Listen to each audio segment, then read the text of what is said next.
is Sunday, April 26th.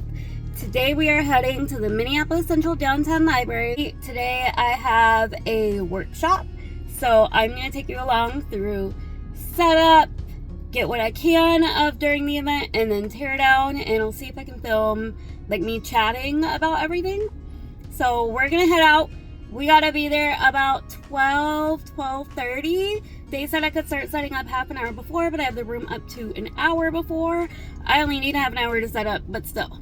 So I'm going to email them, tell them I'm on my way, tell them what time I'll be there, and then we're going to head out. We just got to the library. I'm waiting on the Transfabulous staff to come down here and help me unload my car. I have 2 things in my wagon, and then we'll film setup and all of that with the workshop. So we're on the 2nd floor of the library in one of their rooms. Okay, so this is my stuff. It's the toaster oven, the tray, and all the clay stuff. So these are all the tools for jewelry making. These are the cutters, the clay, the tools.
We're all set up. It is 12:26. We have 34 minutes till the workshop starts. And our listening action parent for being here. For all our you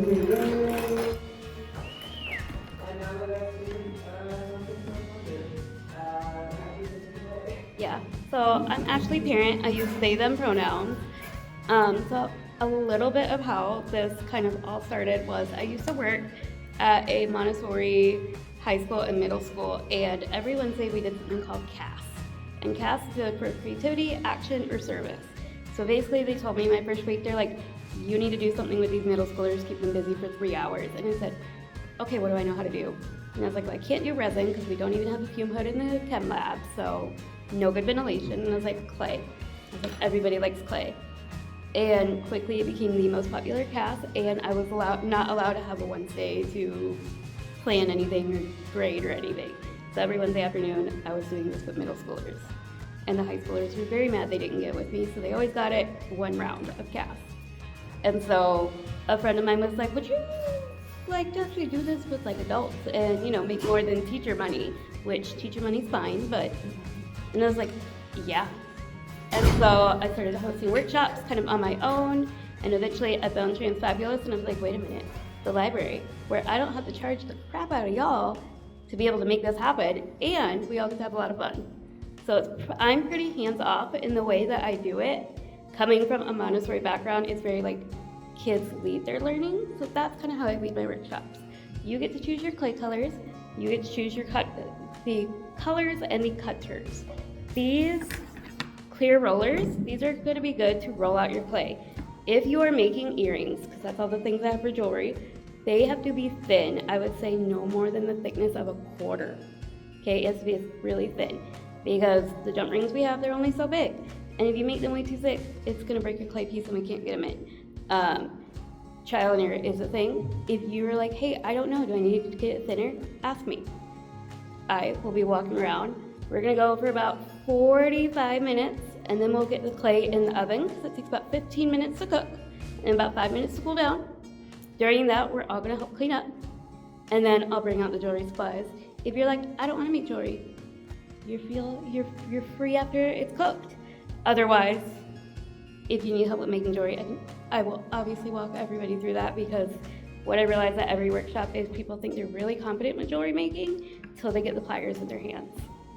And then everybody's like, oh, I don't know how to do this. So this is where I release you to go grab your colors, grab your cutters, and kind of get to make them whatever you want. Is that too soon? That's actually perfect.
Okay, we just finished at the library for the workshop. I took as much footage as I could without being uncomfy. I felt really uncomfy taking the footage. I never really filmed with other people around. So there was a total of 12 people that showed up. There was 8 people in the beginning that all showed up before we started, did my little spiel that you saw. And then 4 more people showed up within 15-20 minutes, maybe 30 minutes. And we baked the clay 45 minutes into the 2-hour event. So if you come 20 minutes late, you only get 25 minutes to do clay. Like, that is how this workshop is. So maybe I'll write something that's like, make sure you're on time because this is a schedule. Like, you know, we have a schedule that we're doing. Maybe, I don't know. And then at the very end, 2 more people tried to come in literally as the clay was in the oven. And I was like, I had to turn them away, which I felt really bad about. I felt really bad about turning people away for a workshop because, I mean, it's a free event, it's a library event, but we already finished making, like, the charms and stuff, so there was nothing more we could do. The workshop did go really well. There was a total of 12 attendees that made stuff. I will put the tray photo, because I took a photo and some videos of the tray, but it was all amazing, and everybody did such a wonderful job.